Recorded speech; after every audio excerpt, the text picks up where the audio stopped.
All the viewers welcome to my YouTube channel Amjad Khan Sarkotra. एक बार पुनः आपका हार्दिक स्वागत। सभी व्यूअर्स, आज जो मैं टॉपिक लेकर आया हूं, मैं इस टॉपिक को इसलिए लेकर आया हूं ताकि आपको मैथमेटिक्स से प्यार हो जाए, मैथमेटिक्स से आप प्यार करने लगो, मैथमेटिक्स से जो आपके दिलो दिमाग में नफरत है उस नफरत को निकालने का मेरा एक प्रयास। और मैं चाहता हूं कि आप जितने भी मेरे व्यूअर्स हैं वो इस वीडियो को उन बालकों तक पहुंचाएं, उन बालिकाओं तक पहुंचाएं जिनके मन में गणित को लेकर, मैथमेटिक्स को लेकर एक भय बना रहता है। आज इसी सिलसिले में जो मैंने मेरे आज का यूट्यूब चैनल का जो शीर्षक रखा है वो इसी संदर्भ में लिखा है, गणित विषय से डर क्यों और गणित के प्रश्नों को हल करने का सामान्य तरीका क्या होना चाहिए। तो व्यूअर्स, मैं शुरू करता हूं। उससे पहले मैं आपको एक कोटेशन बोलता हूं, आप इस कोटेशन को ध्यान से सुने कि किसी ने सच कहा है कि कौन कहता है आसमान में सुराख नहीं हो सकता। कौन कहता है कि आसमान में सुराख नहीं हो सकता। एक पत्थर तो तबीयत से उछालो यारो। कहने का मतलब है कि अगर आदमी चाहे तो आसमान में भी छेद कर सकता है। बस जरूरत है एक सही प्रयास की, एक सही कदम की। तो दोस्तों, हमेशा ध्यान रखो, nothing is impossible. Hitler Hitler कहा करता था कि उसके डिक्शनरी में असंभव जैसा कोई शब्द नहीं है। नथिंग इज इम्पॉसिबल, यानी दुनिया में ऐसा कोई कार्य नहीं है जो एक मानव, जो एक इंसान नहीं कर सकता। तो ध्यान रहे, जो बात मैंने आपको बताई कि एक हिंदी में कहावत है, करत करत अभ्यास जड़ मत होत सुजान, रस्सी आवत जावत सिल पर पड़त निशान। ये छंद जो लिखे गए हैं वो हमें एक ऊर्जा देते हैं, एक ताकत देते हैं कि एक मामूली सी नारियल की रस्सी पत्थर के ऊपर भी बार बार उसकी रगड़न से एक निशान कर देती है। पत्थर जैसी कठोर चीज पर भी अगर प्रैक्टिस का हथियार चलाया जाए, बार बार अभ्यास किया जाए, तो वो एक मुलायम रस्सी भी उस पत्थर के ऊपर, उस कठोर के ऊपर एक मुलायम रस्सी भी अपनी छाप छोड़ के चली जा सकती है। यही बात गणित को लेकर है कि गणित में अगर बार बार अभ्यास को किया जाए, बार बार प्रैक्टिस करेंगे हम सवालों के साथ, तो हमें वो सवाल हमारी स्मृति में हमेशा के लिए याद रह जाएंगे और उन पर आधारित जितने भी प्रश्न हैं हम उनको आसानी से हल कर पाएंगे।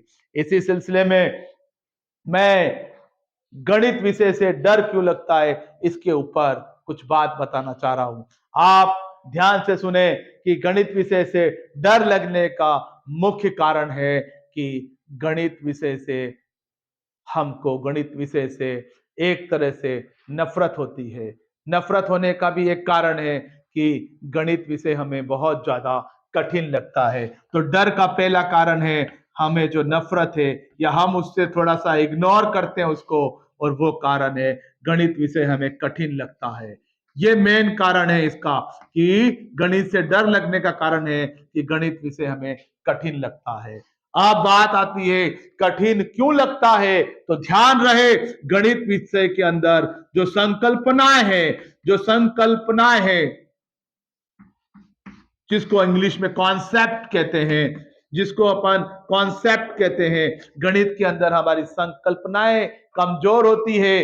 गणित के अंदर हमारी संकल्पनाएं बहुत ज्यादा कमजोर होती है, क्योंकि अगर हम 10वीं कक्षा के बालक हैं या 12वीं कक्षा में पढ़ रहे हैं तो जो हमारा गणित विषय है वो पहली से लेकर, प्रथम कक्षा से लेकर, इवन अगर कहूं नर्सरी से लेकर LKG HKG, फिर फर्स्ट आता, सेकंड स्टैंडर्ड, थर्ड स्टैंडर्ड, इसी तरह चौथी कक्षा, पांचवी कक्षा तक हम लोग मैथमेटिक्स के अंदर जो उसके फंडामेंटल्स है, जो सीखने वाली बातें हैं, जो आधारभूत संकल्पनाएं हैं, वो हम कभी सीखते ही नहीं। न हम प्लस को सीख पाते हैं, न हम जोड़ करना सीख पाते हैं, न हम अच्छी तरीके से जो घटाना है, सब्ट्रैक्शन है, न हम एडिशन सीखते हैं, न हम सब्ट्रैक्शन सीखते हैं। और न हम मल्टीप्लिकेशन सीख पाते हैं और न हम डिवीजन को सीख पाते हैं। इस तरह मल्टीप्लिकेशन और डिवीजन, इनको हम कभी सीरियसली कभी सीखने की कोशिश नहीं करते हैं। जब भी हमने सीखा है, जो भी हमें हमारे अध्यापकों ने सिखाया है, वह सिर्फ हम खाना पूर्ति के हिसाब से इतना ही सीखते हैं जितना वो बताते हैं, जितना हमारा परीक्षा में काम चल जाता है। तो गणित के लिए हमारी सबसे बड़ी कमजोरी जो है वो संक्रियाएं, ऑपरेशंस जो हैं, जो संक्रियाएं हैं गणित के अंदर, जो 4 संक्रियाएं जो हैं वो है जोड़, घटाना, गुणा और भाग। ये 4 संक्रियाएं हैं गणित के अंदर मुख्य रूप से। इनके ऊपर हम अलग से कोई एफर्ट नहीं करते, अलग से कोई कक्षा नर्सरी से लेकर 5वीं तक हम अलग से कोई प्रयास नहीं करते हैं। अगर हम इस पे अच्छी तरह हमारी पकड़ हो जाए, प्रयास हो जाए, तब अगर ये चारों संक्रियाएं हमें अच्छी तरह याद हो जाए, अच्छी तरह इनके ऊपर हमारी प्रैक्टिस हो जाए कि किसी भी तरह का सवाल आए तो हम इसे कर पाए। इसीलिए हमें गणित के अंदर संकल्पनाओं का ज्ञान नहीं होने की वजह से हम सवालों को नहीं कर पाते और इसी की वजह से हमें गणित कठिन लगता है और इसी की वजह से हमें गणित से डर लगता है और गणित के अध्यापक से तो और ज्यादा डर लगता है। तो ध्यान रहे, क्योंकि गणित के अध्यापक को सुनकर हमें दिमाग में एक इमेज क्रिएट हो जाती है कि हाथ में लकड़ी होगी, अभी टेबल पूछेंगे, पहाड़े पूछेंगे और 12 का टेबल पूछेंगे, 13 का टेबल पूछेंगे।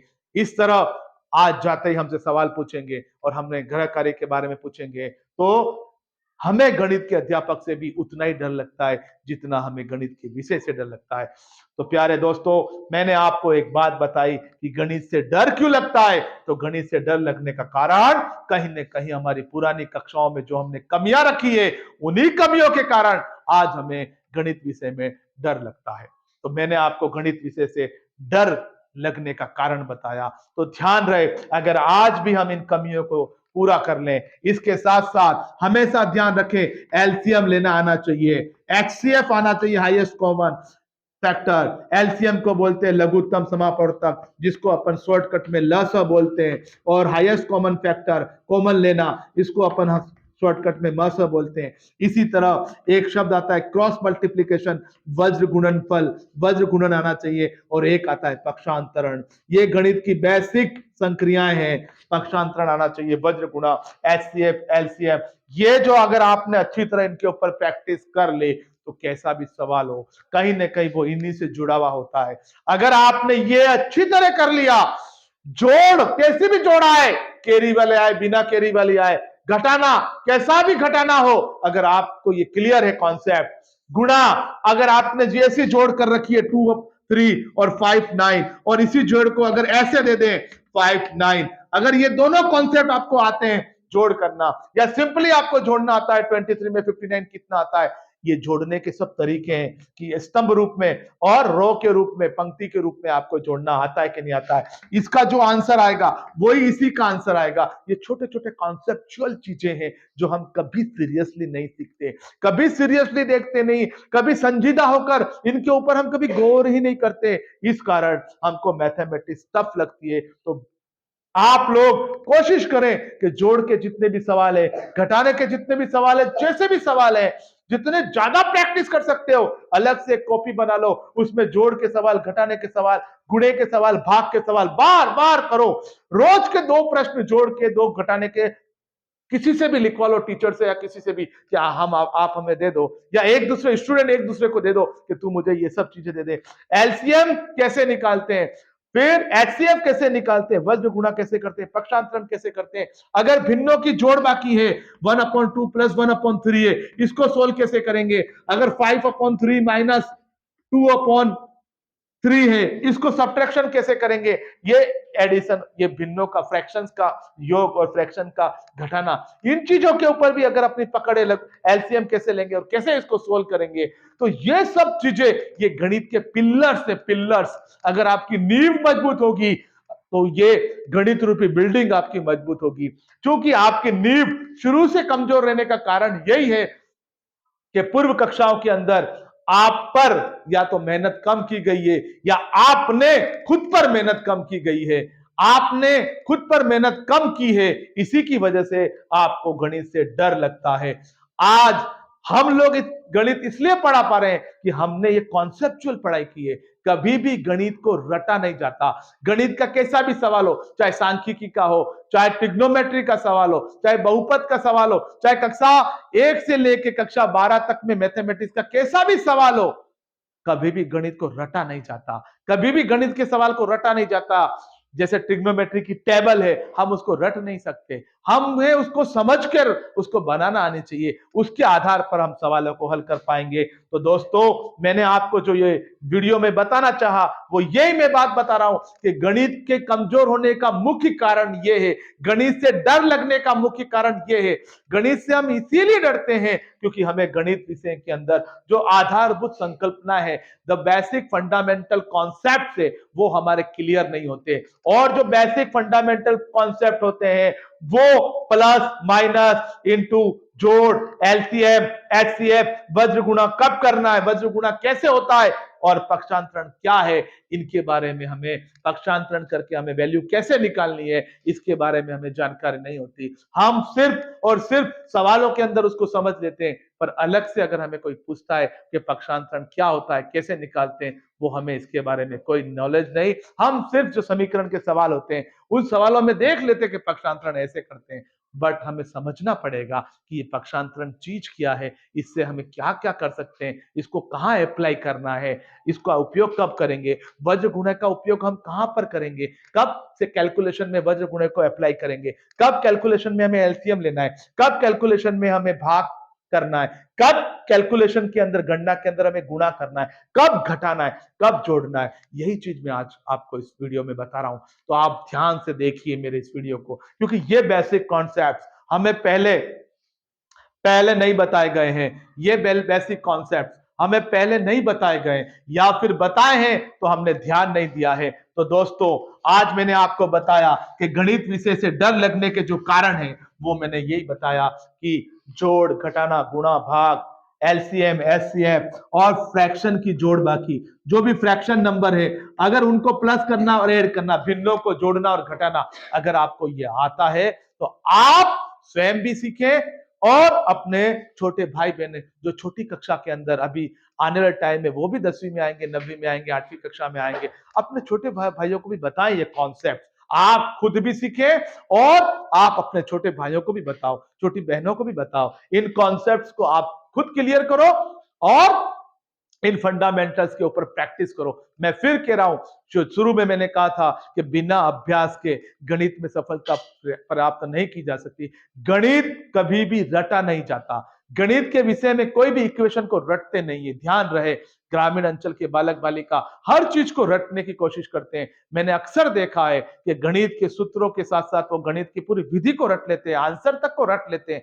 रटना नहीं है बेटा, गणित समझने की चीज है, गणित अभ्यास मांगती है, गणित के अंदर प्रैक्टिस चाहिए। Practice more and more means perfect, यानी अगर बार बार अभ्यास करोगे तो आप में उन सवालों की, उन प्रश्नों की दक्षता आ जाएगी, आप उन सवालों को आसानी से कर पाओगे। तो ध्यान रहे प्रश्नों को। मैंने आपको पहले सवाल का जवाब दे दिया, गणित से डर क्यों लगता है, तो गणित से डर इसलिए लगता है ताकि हमारे पूर्व में जो कमियां हैं वो कमियां आगे आ जाती, हमारे उन कमियों को अगर हम दूर कर लेते पहले ही तो हमें गणित से डर नहीं लगता। कई बालक बालिकाएं कक्षा में ऐसे होते हैं जो आराम से इजीली सवाल को समझ के उसका सॉल्यूशन ढूंढ लेते हैं, और 10% से लेकर 20% बालक बालिका ऐसे होते हैं जो आराम से कंफर्टेबल जोन में रहते हैं और सवाल को अध्यापक के बताने के बावजूद समझ जाते हैं और आगे उनके ऊपर आधारित जो इबारती प्रश्न होते हैं उनके आंसर भी वो निकाल लेते हैं। ऐसे कुछ बालक होते हैं जो जिनका बेसिक मजबूत होता है। हम सोचते हैं कि वो अभी होशियार है, नहीं बेटा। जो बालक बालिका शुरू से पढ़ते आए वो उनका बेसिक अच्छी तरह से मजबूत हो जाता है एलकेजी एचकेजी स्टैंडर्ड के अंदर, तो वो बालक बालिका किसी भी चीज को, किसी भी प्रश्न को समझ के हल कर पाते हैं। क्योंकि हमारा बेसिक, हमारा जो कॉन्सेप्ट है वो क्लियर नहीं हो पाता, इसलिए जितने भी क्वेश्चंस बड़ी कक्षाओं में हमसे पूछे जाते हैं हमें वो कठिन लगते हैं, और कठिन लगते हैं तो हमें मैथमेटिक्स के सर से डर लगने लग जाता है, हमें गणित विषय से डर लगने लग जाता है। आज मैंने आपको डर का कारण बताया है, ये आपके डर का कारण है। ये चीजें अगर आपकी मजबूत हो जाएगी तो समझ जाना, कहते हैं ना कि भूत को भगाने के लिए भोपा चाहिए, तो हमारे गणित के डर को भगाने के लिए हमारा जो भोपा है वो ये है। ये अगर हम अच्छी तरह कर लेंगे तो गणित का डर हमारे अंदर से निकल जाएगा। तो आप बालक बालिकाओं, मेरे इस वीडियो को आप आगे से आगे पहुंचाओ और देखिए। अब दूसरा जो मेरा प्रश्न है, प्रश्न को हल करने का तरीका क्या होना चाहिए, प्रश्न को कैसे सोल्व करना है, तो आपको वही पुराना एक तरीका जो मैंने एक बात बताई कई बार, बोर्ड मास का तरीका आपने भी सुना होगा कि कोई भी इक्वेशन को आप सरल करो तो तरीका ये रहना चाहिए, ध्यान रहे, कोई भी इक्वेशन को तरीका, ये बोर्ड मास का तरीका जो पूर्व गणितज्ञों ने भी बताया है, कई लोगों ने बताया है, पर ग्रामीण अंचल के बालक बालिकाओं के लिए मैं इस तरीके को वापस बताता हूं। ये बोर्ड मास का तरीका क्या होता है, तो ध्यान रहे, इस बी का मतलब यहां पर ब्रैकेट होता है। ध्यान रहे, हमेशा ब्रैकेट को पहले सोल्व करना। ब्रैकेट के अंदर जो भी संख्या है, चाहे वो तीन तरह का ब्रैकेट होता है, बड़ा ब्रैकेट हो, मंजुला ब्रैकेट हो, या फिर छोटा ब्रैकेट हो, इस टाइप से तीन ब्रैकेट होते हैं। तो ध्यान रहे, सबसे पहले छोटा ब्रैकेट को सोल्व करना, उसके अंदर कुछ भी है उसको सोल्व करना है, फिर मंझले ब्रैकेट को सोल्व करना है, देन अपन को फाइनली बड़े ब्रैकेट को सोल्व करना है। ये कोष्टक को सोल्व करने का तरीका होता है, सबसे पहले छोटा ब्रैकेट को सोल्व करना है, फिर मंझले ब्रैकेट को सोल्व करना है, और फिर बड़े ब्रैकेट को सोल्व करना है। ध्यान रहे, ब्रैकेट के अंदर अगर सपोज अगर ये छोटा ब्रैकेट है, इसमें 5+3 दे रखा है, तो सबसे पहले आपको इसी को सोल्व करना है सवाल के अंदर। अगर यहाँ पे 5 × 3 दे रखा है, तो अब इसी को सोल्व करना, मल्टीप्लाई करना है। अगर यहाँ पर 5 - 3 दे रखा है, आगे कुछ भी दे रखा है उस पर ध्यान नहीं देना, हमेशा कोष्टक देखो। अगर किसी सवाल में कोष्टक है, ब्रैकेट है, तो ब्रैकेट के अंदर वाली संख्या को सबसे पहले सोल्व करना है। हमेशा टारगेट यही होना चाहिए। जैसे अर्जुन से पूछा था तुझे क्या दिख रहा है, तो अर्जुन ने कहा था मुझे तोते की आंख दिख रही है। तो हमें भी ये ध्यान रखना है, कभी भी कैसा भी सवाल आए पूरी इक्वेशन पे ध्यान नहीं देना है, हमें सबसे पहले किस को सोल्व करना है, किस पार्ट को सोल्व करना है, ये ध्यान रखें। हम क्या करते हैं, पूरे सवाल को एक साथ देखते हैं तो कंफ्यूजन हो जाते हैं, अब क्या करें। तो शुरू में ये ध्यान रखें, बोर्ड मास तरीकों को अप्लाई करें और ये बेसिक कॉन्सेप्ट के ऊपर अच्छी मेहनत कर ले।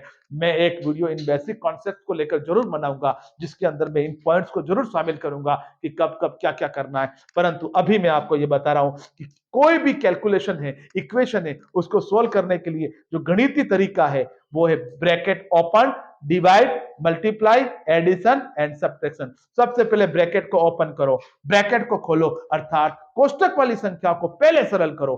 5 आगे कुछ भी दे रखा हो 3 प्लस, या यहां पर कुछ भी दे रखा हो +2 डिवाइड बाई 3, 21 डिवाइड बाई 3 ऐसे दे रखा है। अब यहां पर ये सब दे रखा। गलती क्या करते हैं हम लोग, जो ग्रामीण अंचल के बालक बालिका है, तो अक्सर ये गलती करते, मैंने देखा कि वो पूरे सवाल को एक साथ देखते हैं। हम जब रोटी भी खाते हैं तो रोटी पूरी होती है, पर टुकड़ा हम एक ही तोड़ते हैं, टुकड़ा हम इतना ही तोड़ते हैं, या जिस टुकड़े को तोड़ना है वही हम उंगली ले जाते हैं। जहां से हमें रोटी को ब्रेक करना है, जो पीस बनाना है, रोटी का टुकड़ा लेना है, एक पीस ऑफ ब्रेड लेना है, चपाती लेना है, पीस ऑफ चपाती, वहीं से तोड़ते हैं। रोटी पूरी है पर तोड़ते हम उसके अंदर से हैं। इसी तरह ध्यान रखें, वही काम यहां पर है। ये पूरा एक सवाल है, परंतु हमें काम वहां से शुरू करना है। काम कहां से शुरू करना है, जहां पे कोष्टक लगा हुआ है, ब्रैकेट ओपन, ये पहले लिखा है ब्रैकेट ओपन। उसके बाद जब ये हो जाए, 5 में से 3 हो जाए, अब अपने पास आ गया यहाँ पे 2 और प्लस, फिर यहाँ 21 डिवाइड बाई 3।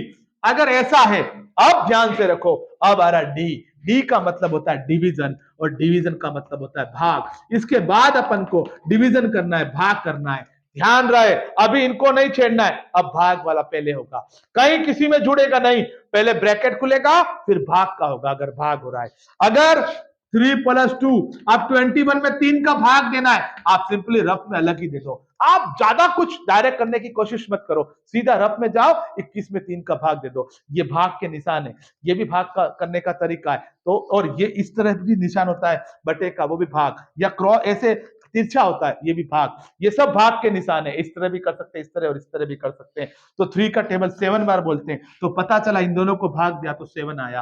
अगर सपोज यहाँ पे 5 और है, सपोज थोड़ी देर के लिए मान लेते, और लास्ट में यहाँ पे 2 और है, थोड़ी देर के लिए मान लेते। देखिए, सबसे पहले मैंने ब्रैकेट को सोल्व कर दिया, फिर ब्रैकेट ओपन करा। ब्रैकेट ओपन मतलब ब्रैकेट के अंदर को सॉल्यूशन करना है, जुड़ रहा है तो जोड़ लो, घट रहा है तो घटा लो, इनटू हो रहा है तो इनटू, और डिवाइड हो रहा है तो डिवाइड। उसके बाद सेकंड नंबर पर ब्रैकेट वाला ऑपरेशन खत्म, 2 आया, सेकंड नंबर पे मैंने डिवाइड करा, 21 में 3 का डिवाइड करा, 7 आ गया। अगले नंबर पे क्या करा है, मल्टीप्लिकेशन। अब कहीं गुणा हो रहा है तो मैं अब गुणा करूंगा, मैं मेरे इस क्रम को नहीं तोड़ूंगा। मैं यहां पर कुछ भी देखूं पर मेरे को मेरा क्रम पता होना चाहिए, मुझे चलना कितना है, कैसे कैसे मुझे पहली स्टेप, दूसरी स्टेप, तीसरी स्टेप। नाउ अगली स्टेप में मैं मल्टीप्लाई को देखूंगा, कहीं गुणे का निशान है किन्हीं संख्या के बीच में या कोष्टक है, तो हाँ सर इन दोनों के बीच में, अब मैं इन दोनों का मल्टीप्लाई कर दूंगा। अब मेरे पास कोष्टक भी खुल गया, डिवाइड भी हो गया, ब्रैकेट ओपन, डिवाइड, मल्टीप्लाई भी हो गया।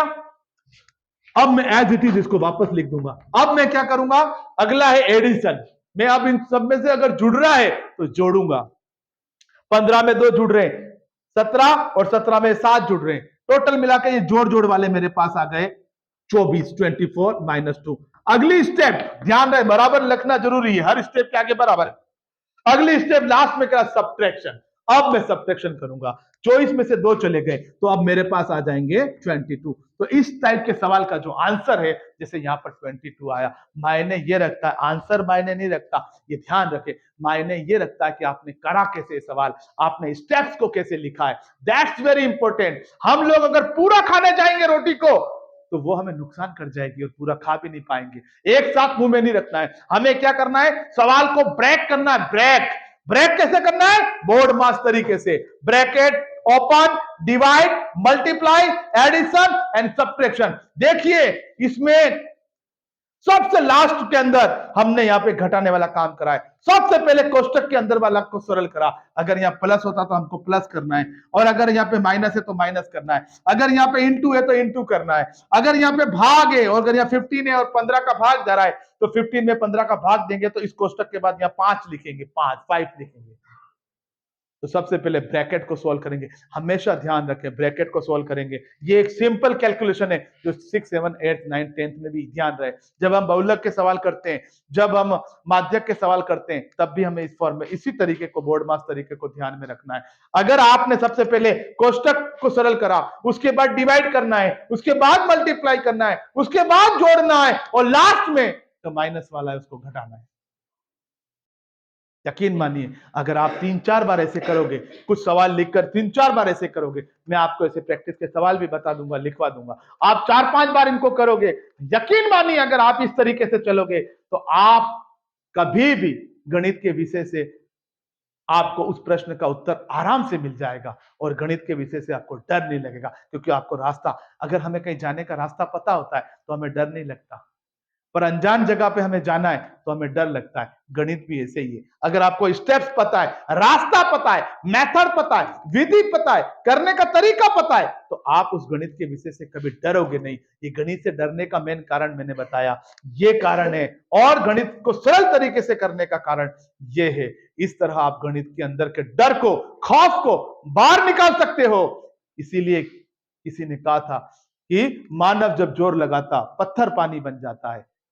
अगर हम चाहें तो पत्थर को भी पानी बना दें। तो ये गणित के अंक क्या है, इन गणित के अंकों के साथ खेलकर हम हमारे उत्तर को प्राप्त कर सकते हैं। आप लोगों का बहुत बहुत धन्यवाद। और मैंने ये वीडियो जो बनाया है उनमें 2 बातें खास तौर पर बताई। पहली बात, गणित से डर क्यों लगता है, उसके ऊपर मैंने चर्चा की, आपको बताया। मुझे यकीन है, उम्मीद है, विश्वास है कि ये वीडियो आपके लिए बहुत लाभदायक रहेगा।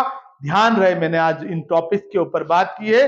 अगला जो मेरा वीडियो है वो मैं 1 घंटे का इन्हीं के ऊपर अपन डिस्कस करेंगे, कुछ प्रश्न लेकर, जोड़, गुणा, भाग, एलसीएम, एचसीएफ, बज गुणा, पक्षांतरण और फ्रैक्शन के जो भी जोड़ बाकी है, भिन्नों की जोड़, भिन्नों का गुणा, भिन्नों की बाकी, कब जोड़ना है, कब गुणा, इसको और इस बोर्ड मास के ऊपर आधारित सवालों को जरूर करना है।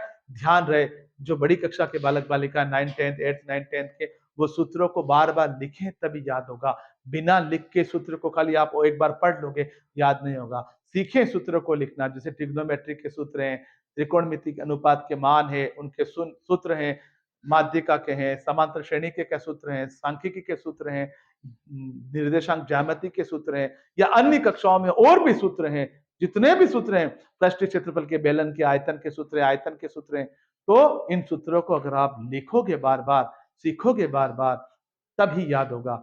एक बार पुनः मैं आपसे ये गुजारिश करता हूं कि गणित कभी भी याद करने का सब्जेक्ट नहीं है। गणित में कभी भी रटा नहीं जाता है। गणित में सिर्फ और सिर्फ लिखा जाता है, लिखा जाता है, लिखा जाता है, और अभ्यास से ही गणित में पारंगत हो सकते हैं। धन्यवाद। आप मेरे वीडियो को शेयर करें और आगे जरूर पहुंचाएं। Thank you very much.